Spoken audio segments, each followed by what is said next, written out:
हे शिव जी, आपको आपके बेटे श्री गणेश की कसम है, मेरी बच्ची को बचाने के लिए आपको देना होगा मेरा साथ।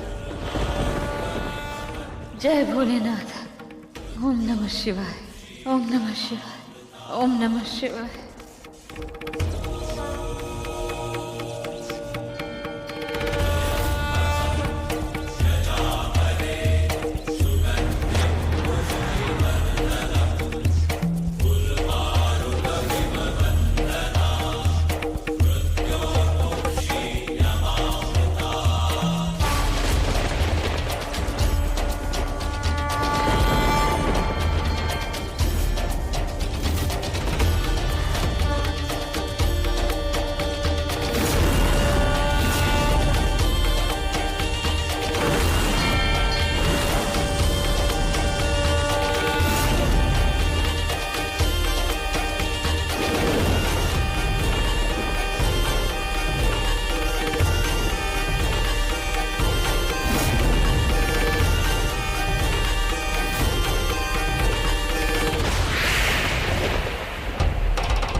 मुझे इस धरती माँ की कसम है, माँ गौरी की कसम है, शिव शक्ति की कसम है कि ये माँ पूरे ब्रह्मांड से लड़ जाएगी,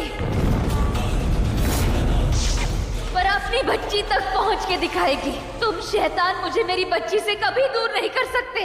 याद रखना, जमीन है तो आसमान भी है, शैतान है तो मेरे भगवान भी है।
शिव जी, ऐसा भी क्या पाप कर दिया मैंने जो आपने माँ से उसकी बच्ची छीन ली।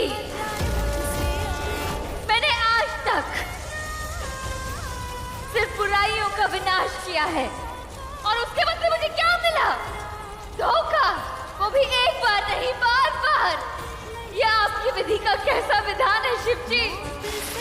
ये कैसा मेरा भगवान है? आइए शिव जी, अपना रौद्र रूप दिखाइए शिव जी, और ले जाइए मुझे मेरी बच्ची के पास।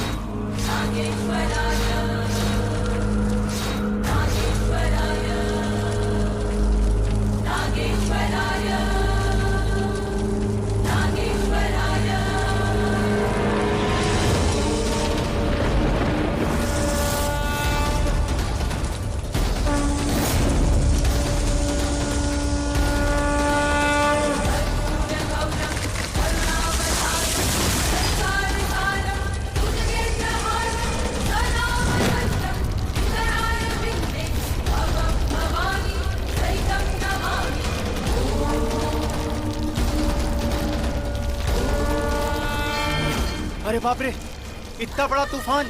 लगता है ब्रह्मांड में कुछ बदलने वाला है।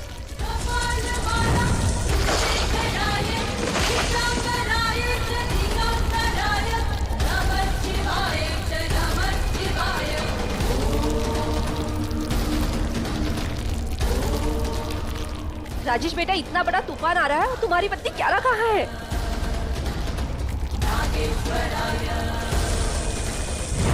अरे अभी तो ठीक था, अचानक ये मौसम को क्या हो गया? संभाल के दिव्या, संभाल के। देखिए, शायद हमारी बात कोई मानेगा नहीं, पर मुझे ऐसा आभास हो रहा है जैसे कुदरत की कोई दिव्य शक्ति ने रुद्र रूप धारण कर लिया है।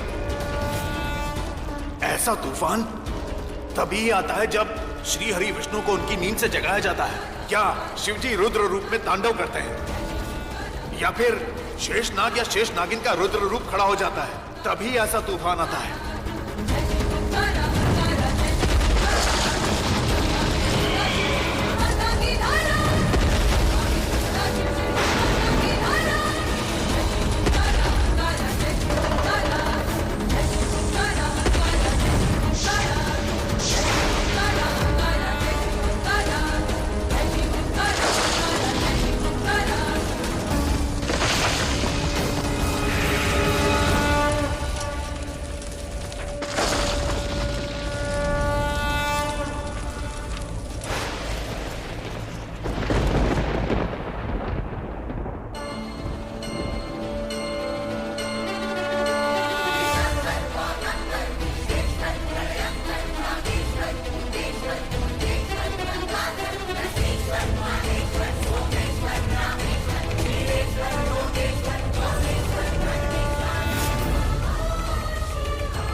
वो दोनों शैतान औरतें कहाँ हैं? महक और उर्वशी कहाँ है?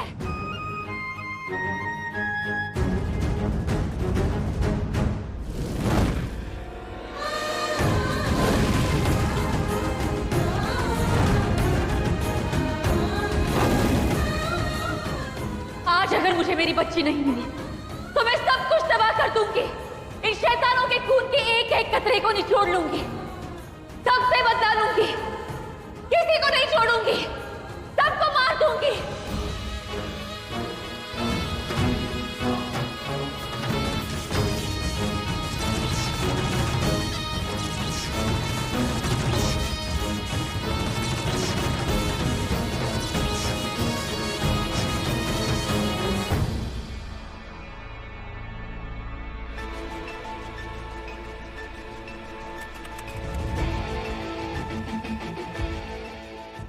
शेष नागिन को कब से संदेशा भेज रहा हूँ, ये आ क्यों नहीं रही?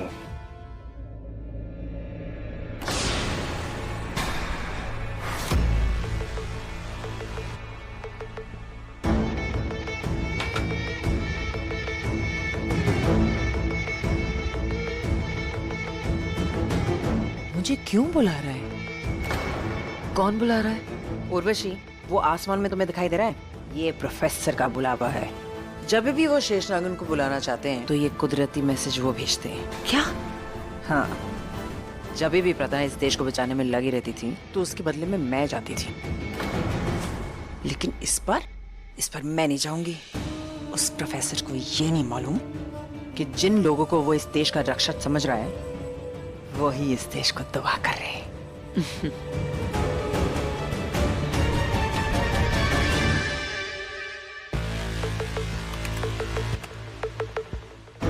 ये महक को संदेशा भेजा, महक क्यों नहीं आ रही है?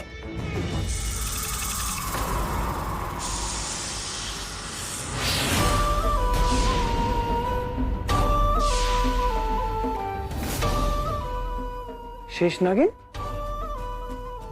आप जिंदा हैं? हाँ,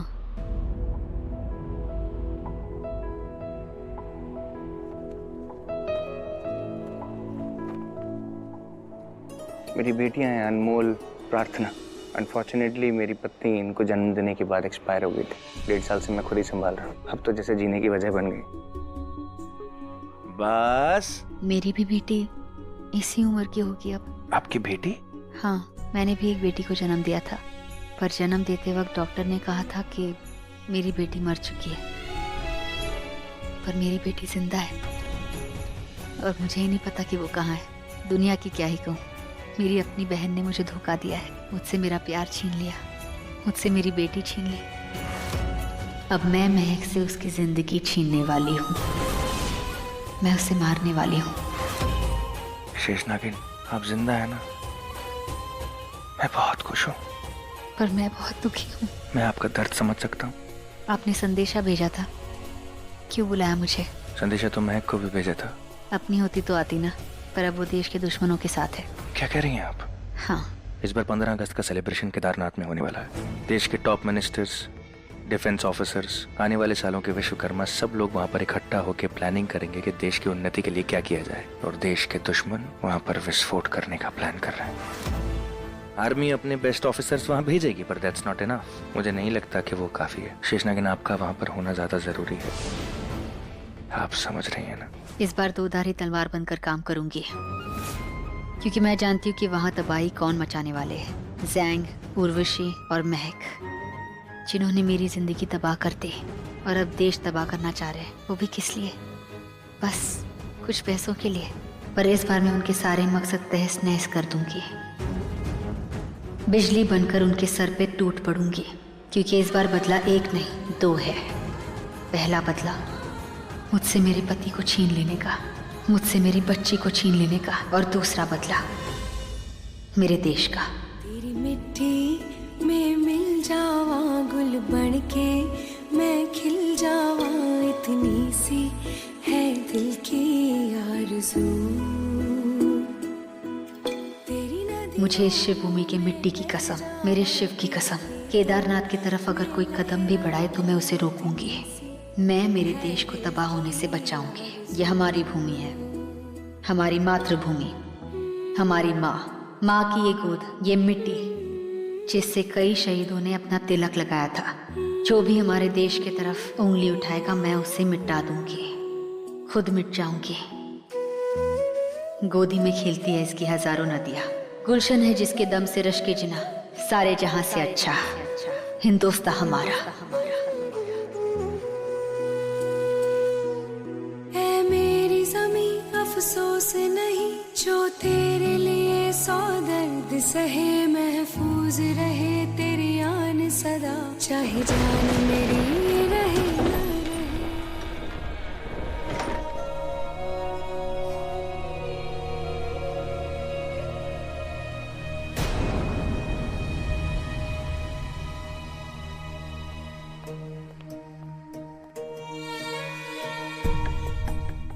सॉरी, वो मैं देखो प्रथा, मैं जानता हूँ कि तुम यहाँ अपने दुश्मनों से अपना बदला लेने आई हो, पर अगर तुम्हें कुछ हो गया मुझे तुम्हारी फिक्र हो रही है।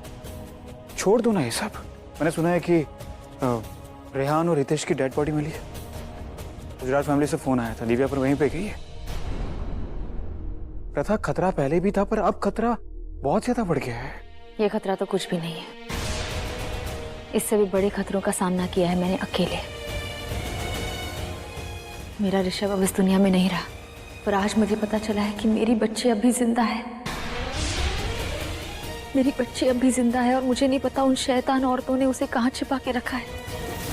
चाहे जो भी हो जाए, मुझे मेरी बच्ची को ढूंढना है। और आप मुझे कह रहे हैं कि मैं ये सब छोड़ दूं?